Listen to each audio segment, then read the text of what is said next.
In a land where corn is king, farmed by America's best, and every bushel matters. Corn warriors. It's personal. Oh, I think the corn warriors. It's going to be pretty interesting this year.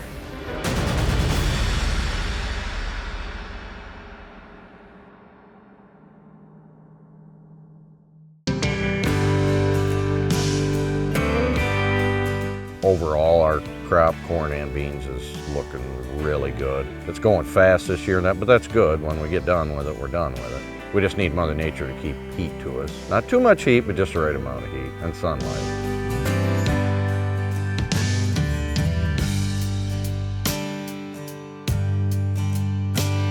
Yeah, we went out and checked one of the competition fields. We looked it over and everything looks really good. Couldn't really look any better, really. We've got a 105-day AgriGold hybrid and a 112-day AgriGold hybrid.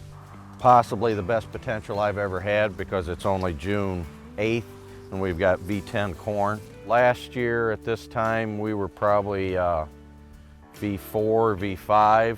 That's really smoking for Northern Illinois. I mean, geez, 4th of July, that corn's going to be tasseled, I think. That puts us kind of in the driver's seat as far as getting a good finish on it, or we would hope, as long as we can continue to get our heat and plenty of moisture. We've got them both planted the same and they've had all the treatments the same. We're pushing them both. We're going to see what the difference is. They call these racehorse hybrids, so that's what we're after. We're racing them. Races are always parties. Brant's bringing all the corn warriors in and NASCAR race at Joliet. Kind of looking forward to that. There's usually a couple people there, maybe more like 50,000, I don't know. Doesn't matter. Yesterday it got Y dropped. We put on some additional N and boron, and we sprayed it too with a half a dose of fungicide and some of my own concoctions. It's all about ratios, so much of this, so much of that, so much, and keep them somewhat even rather than having your nitrogen way up here and a lot of other things down here. We've done multiple applications of different nutrients and things, and that's why I think it looks so good. So we've been pretty busy with that. I mean, we were doing some applications every 3 days or so. The color isn't quite as deep as what we would normally like to see. Nitrogen can tend to make a corn plant lazy, and it'll just say, hey, I got nitrogen. It's kind of like us with sugar. It takes in nitrogen and don't need nothing else. We always like to win state in the competition, but our goal, which has been in the past, is 400. There's nobody that's done it in Illinois yet, and we're going to try to do it.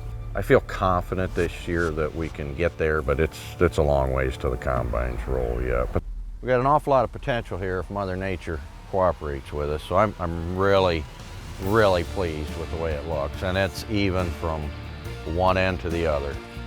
Well, I would hope to win. I'm not in it just to place. Cautiously optimistic, yeah.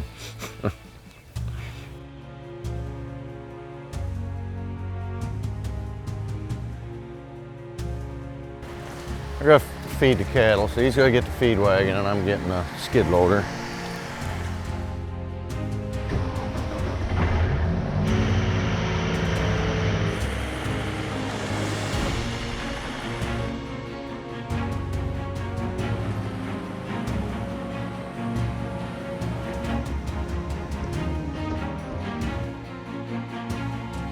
Corn is a great food source for livestock and humans, but it can also be found in hundreds of non-food products. True or false, corn is used as a flavoring in toothpaste.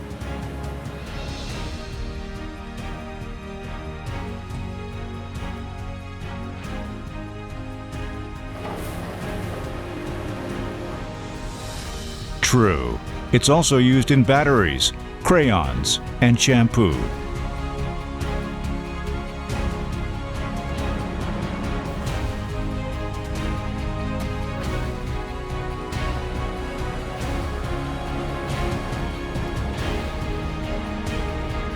Dan uses some of the corn he grows to feed his own cattle.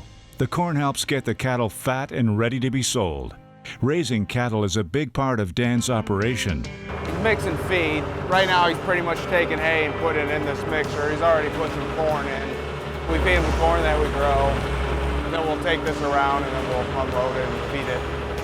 It's important to feed the cattle.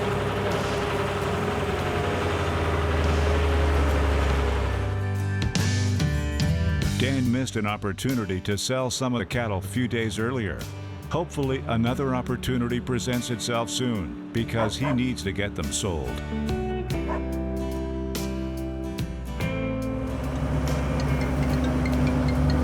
Hello. Did you sell some then? Or? Okay, all right, thanks. Okay, bye.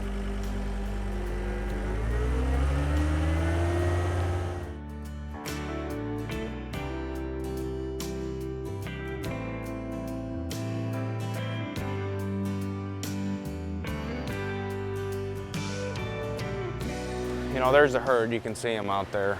They have babies, and then those babies later on in the year, they come in and then we feed them out, and then they get nice and fat and juicy and yummy, and then we send them to the market.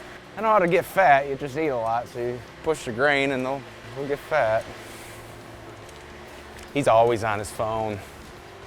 Now, these cattle have been a good 3 weeks from when he looked at them before, so that or now, you know, there'll be more choice. Yeah, and I think these are going to yield better than you think now because they've been on feed longer. Okay, thank you. Bye. A couple weeks ago, we had a buyer in. Price was up some. Didn't sell them, which was the wrong thing to do. Then the price crashed, went down about 15 bucks. It's about halfway back, so we just sold a load of those that we just fed there. That's always good when you can get a load sold.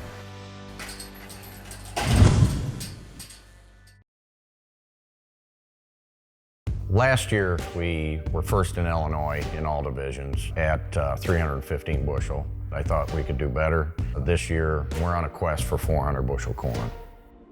Push the envelope. Do things you haven't done before. Try new things, do yield checks and research. At the end of the season, running the combine, if you see that monitor pushing over 300 and pumping good corn out, you know you've done your job.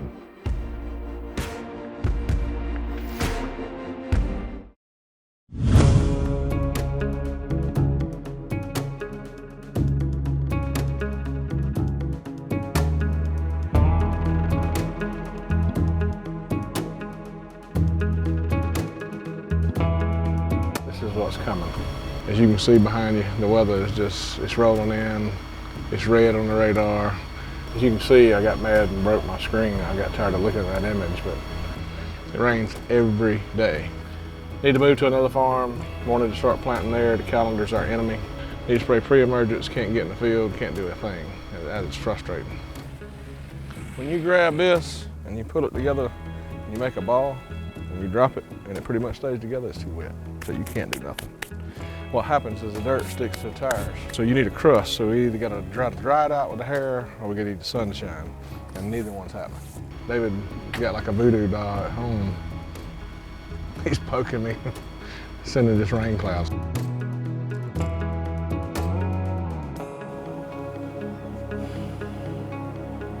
And I hope we miss it. Looks like most of it went north of us. Ooh! It's like it's building once it gets past us too, all the way to Florida. It looks like it's gonna rain in Valdosta. It's raining at the airport over there where we don't want rain. It's raining down there at Clyteville. It's raining at Kinderloo, where the other corn's at. It's raining in Morven. The good news is it looks like it's gonna rain behind it too. Coming all the way from Alabama.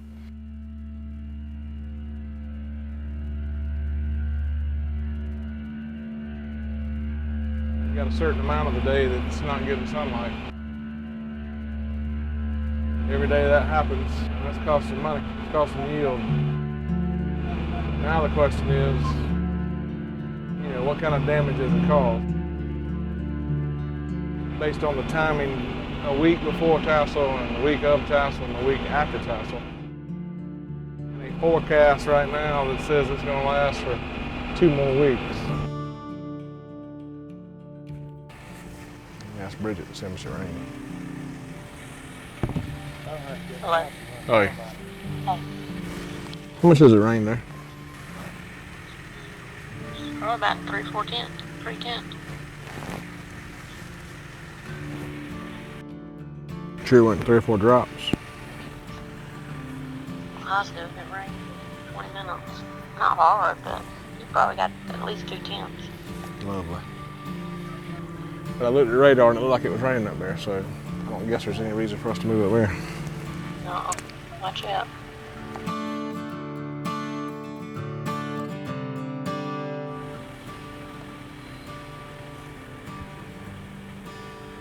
I don't know what else we can do. We got rain yesterday. We've had rain every day, measurable rain every day this week. 150 acre field, we planted 125 acres. And we have 25 acres in this field. I need to spray it, take 4 steps forward and 23 backwards. It's not fun. This is miserable. Nathan, let's fill this thing up with water.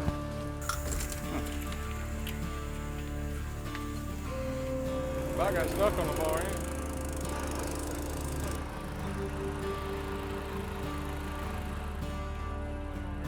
One of those deals that just no guarantees. Of course, we signed up for this. We may hold a gun to our heads. It's much more enjoyable when a few things seem to go your way. It's fitting to get down. It don't look like we're gonna miss this next one. And make sure you ain't crooked. Try to drive straight. We about to get wet.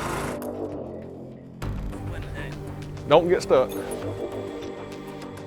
I'm gonna try to spray right up there where I have not sprayed yet.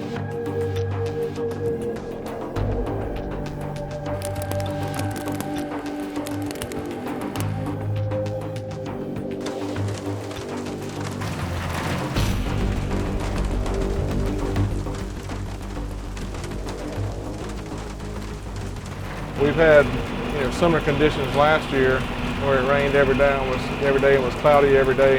That happened during absolute grain fill. Now we're about to go into grain fill, so I'm hopeful that it's not going to be a problem, but I'm in uncharted territory. I don't know.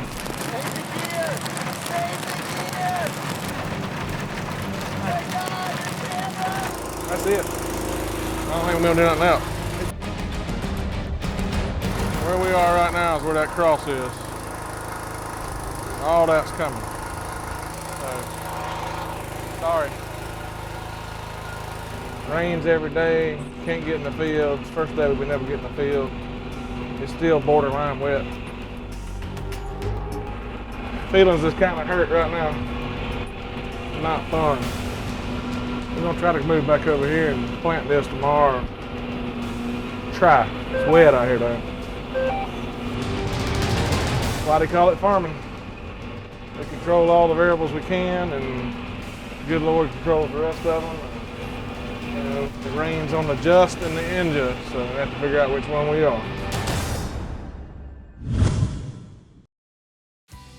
For over 65 years, Brandt has been helping growers achieve better results. We bring the very best plant health and fertilizer solutions to the farm. Through research and innovation, we help growers implement new practices that improve the quality and abundance of food, fuel, and fiber around the world. Brandt, professional agriculture. Visit brandt.co for more information.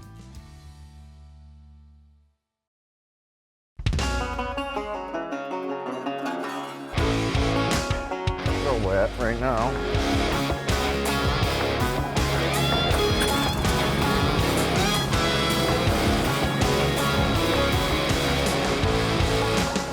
Shouldn't be surging like that.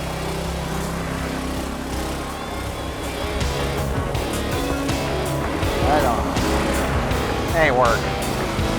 You have to have really good agitation. I got to get this barrel really spinning with water before I can add that soluble. On a couple other fields that we have, we're way high on boron, like off the charts high. A little worried about that. Might overdone something, maybe a little, which I have a tendency to do that sometimes. I'm in that school, little is good, more is better. A lot's got to be really good, and sometimes it burns me right in the ass, or the corn. Kind of wondering if there isn't an obstruction at the bottom of the tank. So I'm gonna blow some water back in the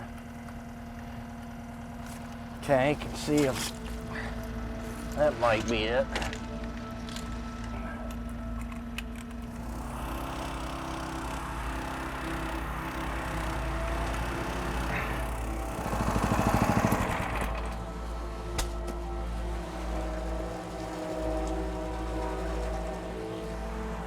That don't make any sense. It wore out before I ever get to actually working. Trying to eliminate any spot it could be sucking air.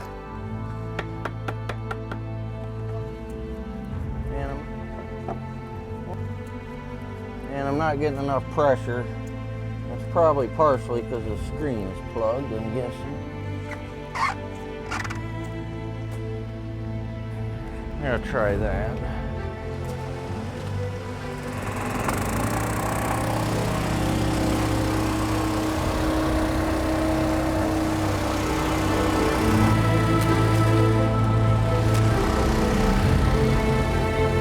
Everything looks pretty much where I want it, except the boron is way high.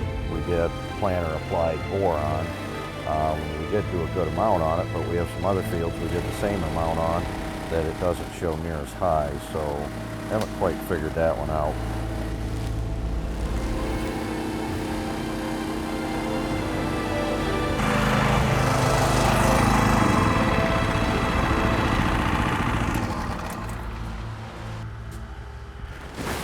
We got our first issue samples back on several different fields. The best corn that we were talking about earlier, the stuff looks pretty even, pretty adequate all the way across. And some of our, what I'd call competition corn that's a week behind that, the levels were higher in most everything. We'll see how that works out. Overall, our crop, corn and beans, is looking really good on all the acres, and it's been growing fast, so we've been having a hard time keeping up. Did I tell you my theory to get good test weight corn? If you put a lot of heavy things out there, like boron's heavy and, you know, iron's heavy and, you know, manganese, zinc, those are all heavy things. They're metals, you know, some of them are metals. So you put a lot of heavy stuff out there, you ought to get heavy corn, right? I mean, we're getting her done, but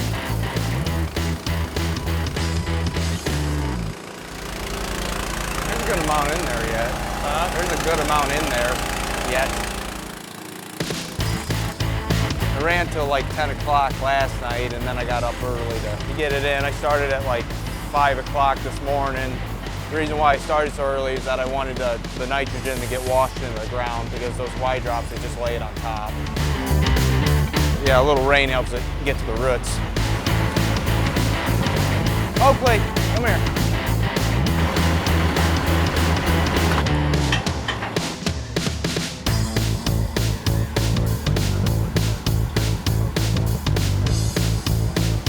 I got my little sprayer and David's got his quite a bit bigger sprayer, and we had a little friendly competition that I kind of tricked him on. Well, I just knew I would win. I'm a little bigger than you. well, it ain't necessarily all about size, it's what you can do with it.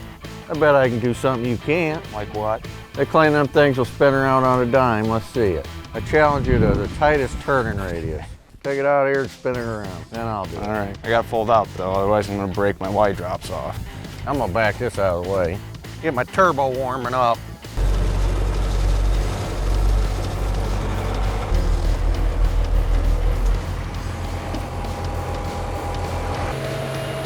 All right. That's pretty tight.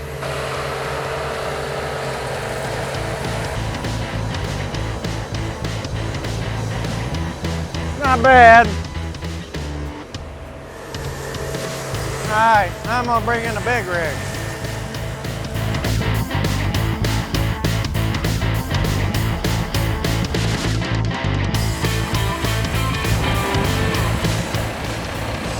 He's gonna dig himself a hole. I don't know, mine's pretty close.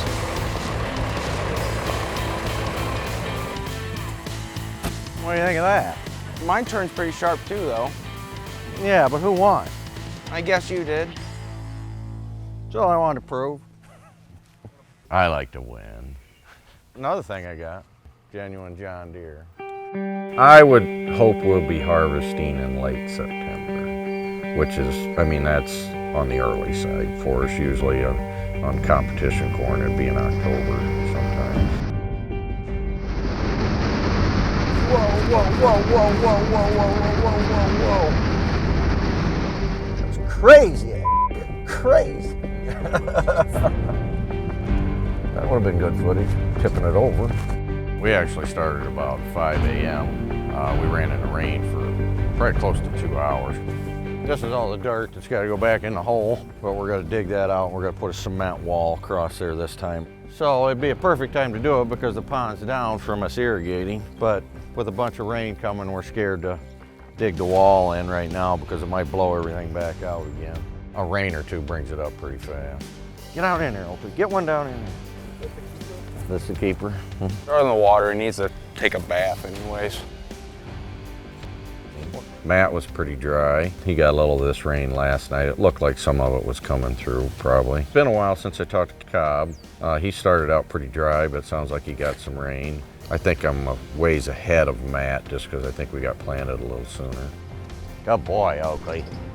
All right, well, that's that mess. You know, we were getting a little dry, then all of a sudden, boom, we get nailed. Most of our corn only had 2 or 3 tenths up till Tropical Storm Alberto come through, dumped about 6 to 7 inches on us. You know, a drought, you can hold on, you can hold on, you can hold on, wait for a rain. You know, a flood comes, it can devastate you in 4 hours. And this was from last year, from the big flood there where it took the dirt out. There was probably 3 foot of water in that thing. You know, you just kind of see where the corn looks like crap right there. But to be a farmer, you gotta be stubborn. You know, your job is limited to what Mother Nature will give you. You know, you don't have 100% control of it. You can't be afraid to fail. See that corn dying? That's what water does. Look at that nastiness. Drought and disaster. This is corn having a very, very bad day, is what you're looking at right here. It is what it is. I mean, this corn is irreversibly damaged over here. This will never make what this makes, no matter what the rest of the year looks like. This wonderful gap here is what happens when your idiot operator forgets to check his numbers. Doesn't set his clutches right. As you can see, it's across the entire field. It's completely my fault. I would be the idiot operator in that situation, yes. I take full responsibility for those gaps that are up and down the field on about 100 acres. I actually realized it at the last 5 acres of this field. Nonetheless, good work. This is not my first rodeo.